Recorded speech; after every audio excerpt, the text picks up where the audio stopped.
ইরানকে সামরিক সহায়তা দেওয়ার অভিযোগে চীনের পণ্যের উপর ৫০% শুল্ক বাড়ানোর হুমকি দিয়েছেন মার্কিন প্রেসিডেন্ট ডোনাল্ড ট্রাম্প। আর এ ধরনের পদক্ষেপ নেওয়া হলে পাল্টা ব্যবস্থা নেয়ার হুঁশিয়ারি দিয়েছে চীন।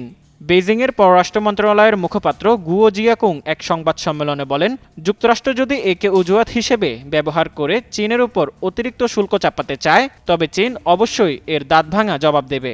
তিনি আরও বলেন, সামরিক সরঞ্জাম রপ্তানির ক্ষেত্রে চীন সবসময় সতর্ক ও দায়িত্বশীল আচরণ করে এবং এ ধরনের রপ্তানি দেশটির আইন ও আন্তর্জাতিক বাধ্যবাধকতার আওতায় কঠোরভাবে নিয়ন্ত্রিত। এর আগে ট্রাম্প হুঁশিয়ারি দেন, যেসব দেশ ইরানকে সামরিক অস্ত্র সরবরাহ করবে তাদের পণ্যের ওপর ৫০% পর্যন্ত শুল্ক আরোপ করা হবে। যদিও প্রথম ঘোষণায় নির্দিষ্ট কোনো দেশের নাম উল্লেখ করেনি, তবে ধারণা করা হচ্ছে এই সতর্কবার্তা মূলত চীন ও রাশিয়াকে লক্ষ্য করেই দেয়া। বিশ্লেষকরা বলছেন, ট্রাম্প যদি চীনা পণ্যের উপর শুল্ক বাড়ায় তাহলে বিশ্ববাজারে জ্বালানি তেলের পাশাপাশি অন্যান্য পণ্যের উপরও বিশৃঙ্খলা সৃষ্টি হবে।